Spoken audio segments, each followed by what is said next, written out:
Alright, welcome back everyone to Unstable TV. This is going to be Unstable brought to you this new exciting game here between the finals for the starcraft.org.au match. It is going to be Sif versus Shogun. There's going to be PvP in this match. It is best of 3. First match is going to be Coolhouse Ravine, and I'm joined here by Pinder, one of the high-ranking Protoss in SCA region. How are you going, mate? Yo, yo, I'm very good. So Happy to be casting with you. Yeah. So we got PvP. What are your thoughts? I know you hate PvP, so that's why I'm asking you. Yeah, well, I don't know. It's pretty map dependent as well, like what you want to do. On this map, 4 gates actually really strong because it's a wide map, wide choke, and it takes 2 force fields to block it, and also the fact that you don't have a ramp as well makes it really strong. So I expect like 4 gate from one of them most likely. I'd be surprised if neither of them 4 gated anyway. Yeah. Like we saw with Cowley versus Glade. I was so disappointed. Oh man, what, 4 gate every game? I think like second game you had like 6 gates. I wonder. Yeah. But I haven't actually seen either of these players play before, but they've got to have at least something under their belts to be able to do into the finals. But yeah, anyway. I think I've heard of Sif. I think I've seen that name, like capital S, lowercase I, capital F. Yeah, he's from the 2BH forums. There you go, alright. Either way, we have both players scouting. Usually if you cross paths in the middle like that, when you do, it's kind of a telltale sign that they sent the scout out at the same time, and they're probably, like, you know, the opposite of where you're scouting that time. But yeah, I noticed that a lot, actually. So many people miss that little tiny trick. Yeah, yeah. Get you, like, also, really bizarre placement by Shogun. It's kind of hard to block the rocks, but I feel like that gateway is actually in range of Stalkers if he got up to the top of his cliff. Yeah, that is true, probably, but I don't know. I kind of liked the way Cowie walls off in PvP sometimes. He, Oh man, that was stupid. He just died a 6-full. That pissed me off. Like, he's like 13 gating, like right next to his Nexus, and it's like, yeah, okay, then 6 things run in and you can never mine minerals. Yeah, but I'm talking about in PvP, man. Oh, in PvP, sorry, yeah. Yeah, no, PvC, sorry, that just shit me, like, watching that. I was like, what are you doing? Well, that's why I was saying, you need to try, like, there's so many standard players who never, ever cheese. And, like, once in every blue moon, if they did it, they'd win a game straight up. Oh, yeah, for sure. Like, and I realised that the main reason, though, that you see the players that never cheese is a player like Glade, for example, knows that any game he gets to the late game, he can win. Like, if you have a severe advantage over someone and you feel like you have a severe advantage over someone, there's no point risking it with a strategy where you have a decent chance of losing compared to if you play straight up, and even if they do get a slight macro edge at the start, you can just straight up outplay them mid and late game. Yeah, true. But anyway, we got second gas before a second gateway for Sif here. And we got the same from Shogun, so this could be interesting.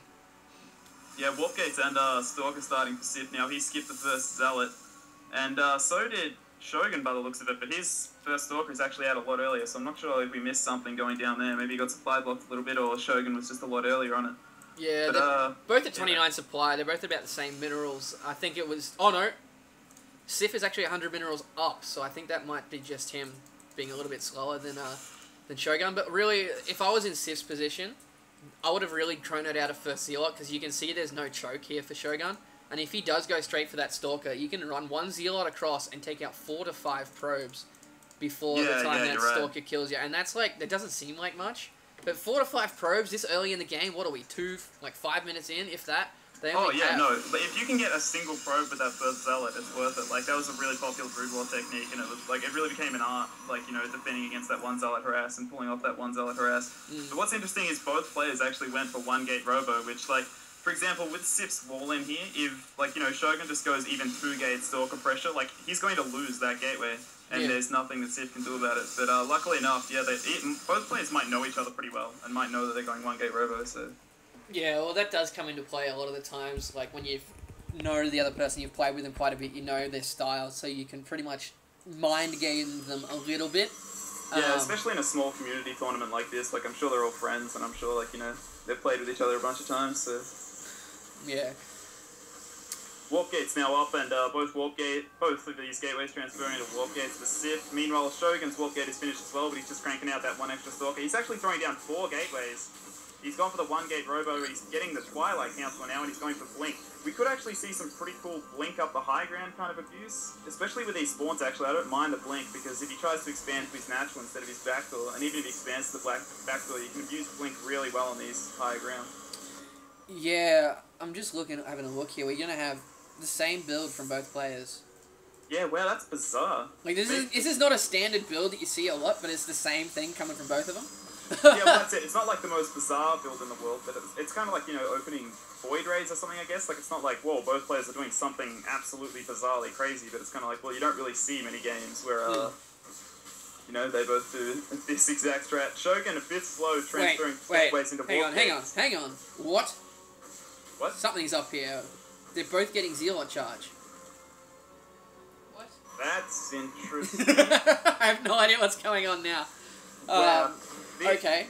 If I had to guess, I'd say these guys are really close friends and they discuss the game a lot together. Because, like, you know, you'll always have people like that, like, and if you don't have people like that where, like, you know, you get together, play a couple of games, and, like, literally sit down and discuss exactly how you think matchups should play out, that kind of thing. Then, here we go. Definitely get a group. I know what's going on with Sif here. He's getting a robotics base. Speed Zeal plus Colossus is so frustrating to deal with if you've gone for the normal Stalker, Immortal, Colossi build.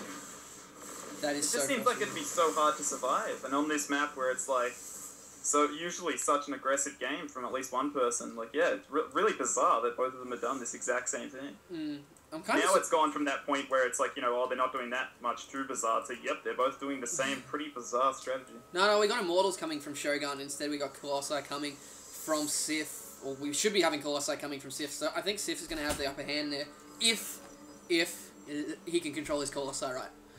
Well, yeah, interestingly enough, it's going to be that Red Shogun has the upper hand until the Colossi get decent numbers and get range. Because, like, those small numbers of Immortal versus small numbers of Colossi, especially when the Colossi don't have range, like, the Immortals are just 10,000 times better. But, yeah, once you get that range and you start getting that Colossi count up and, like, you know, Zealots start melting like butter, that's when it becomes pretty damn hard to deal with Colossi with Immortals.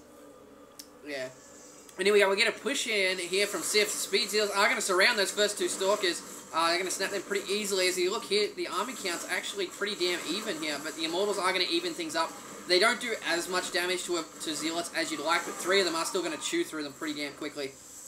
They still do at least, like, what, 6 shots, and they can take 7 or 8 shots that they can take a Zealot out. But well, yeah, it's just like the same cost as a Stalker, but way more... The same cost as 2 Stalkers, but way more DPS than 2 Stalkers. It's the way that I like to think of it versus Zealots. So they're not a horrible unit versus Zealots by any means. But I think it's a mistake by Shogun here pushing out past his Nat Choke. I think he should have held back for a little bit until he got his Zealot numbers back up. It looks like, because those speed Zealots will catch up to those Immortals so fast and completely surround them with the charge mechanic. There we go. The more Zealots coming in for him now, that's going to even the I think he's going to even the battle, and I think he's going to decisively win this, in fact. He's going to lose that one Immortal, though. That's a bit of a mistake. He should have microed that back, and he's got one sitting behind here doing nothing. So that was a big mistake there. That could have... It's actually pretty even right now. One Colossus is actually out now for Sif, but he doesn't have much else for a standing army. He's got 3 Zealots kind of in the middle of he's got 3 Zealots and 2 Stalkers out in the middle of nowhere. He wears the Colossi. It's not reinforcing. It's just sitting back there in the base. Range is researching, though, which is a really smart idea. You definitely need that range to fight the Immortals. Shogun going for an expansion at the Nat, which I'm not sure if I agree with, because the Colossus was going to be great at abusing walking over these cliffs and really stopping Shogun from mining, but really smart move from Shogun. It looks like he's taking down the rocks straight away. So yeah, you definitely want that range, but what some players have been doing is what you can do is if you can see that one player is going for your Colossus build, like you're both going for Colossus build, sometimes you can skip that range and get a second Colossi and push in that tiny little timing window. Yeah, for sure. That gives you a good... But that timing window is very, very small. And if you miss it by even a tiny little bit, you get destroyed. So, but if you get it just right... You have some very interesting games where, like, you know, Colossus range finishes in the middle of the fight and you're kind of trying to micro your Colossus back and kill 2 Colossus. Yeah, it's some pretty bizarre scenarios. Yeah. So it looks like both players expanding now. But Shogun definitely ahead on the expansion. I'm kind of surprised that this game isn't, like... a lot more aggressive. They're sitting very passively, sitting back. A lot more Immortals coming out for Shogun than anything else. He's not really got anything... there is no second gate robotics bay. There is a probe sitting here next to the robotics facility, just doing nothing. I'm not sure if that's for a robo bay to come down as soon as he has the money. Maybe... No, never mind. I'll just shut up.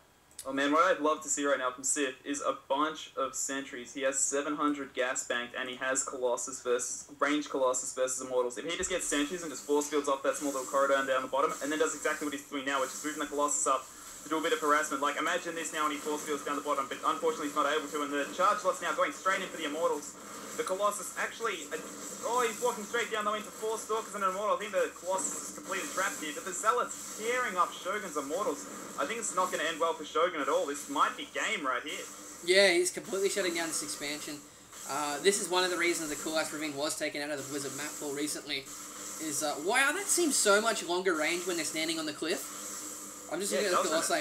Like shooting the Nexus from where that Colossus is standing right now. Like, what is up? That looks like a tank range there. But in the meantime, we do have another engagement down the bottom, and looks like we got a GG called from Shogun. So that was pretty early. But either way, just impossible. That's the thing. The charge slots really make all the difference against the Immortals. Like, it's just impossible to fight. Like, you know, with Stalker Immortal versus charge slots, it's just not going to happen. Yeah. You really need those Colossus, and yeah, really great play by Sif. He actually microed that last battle really, really well, so props to him for that. And the game still got... I hate these people that GG and then, like, they don't leave and they don't talk either. They just kind of sit there, like... Yeah, I'm leaving the game. Yeah, fair call. Alright, so, what was it? Sif takes 1-0, taking the PvP on